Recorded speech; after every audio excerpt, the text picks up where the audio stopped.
Well, hello there, good people. Welcome to It's a Shaw Thing. I'm your host, Rob Shaw, here to talk a little fantasy football. It's Tuesday. It's time to get you caught up with the news and notes, and we've got plenty of injuries to discuss. We start off in Atlanta, where it looks like Michael Turner is bound to miss a couple of weeks because of a high ankle sprain. Also on the injury report, Julius Jones hoping to come back from a hip injury this week. There's a chance that he's going to end up getting the start in this one, but if anyone, look for Javon Snelling instead to get the start. He just scored a touchdown last week and put up solid fantasy numbers. So he's the guy that you want to get on the waiver wire, but watch out because Norwood expects to be back and playing this one. Also, do note they're playing against a very well-rested New York Giants defense playing at home with plenty to play for, so this might be a very difficult game for the Falcons running team. We move on to the Miami Dolphins. Ronnie Brown having a heck of a season, but unfortunately he might be out for a little bit. He hurt his ankle/toe and is not expected to play this week considering the game is early on Thursday night. So what to do here? Very simple. They have a very good second running back. His name is Ricky Williams. Expect him to have huge numbers this weekend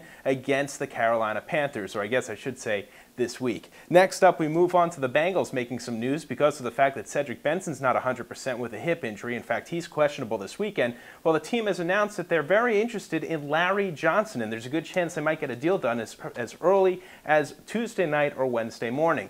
So what to expect from LJ? Not much. This is one of those situations where they're going to kind of test him like they did Cedric Benson last year to see whether or not he is a good investment moving forward. Obviously, we all know about the potential that this guy has. As far as this weekend, the name to know is definitely Bernard Scott of the Bengals. He had a touchdown last weekend in special teams, but he's going to get a chance to have a lot of running opportunities, particularly when you consider the Bengals play at Oakland this weekend. Of course, Jamal Charles just rushed for over 100 yards for the Chiefs, who before that game had never reached a century mark in rushing this season.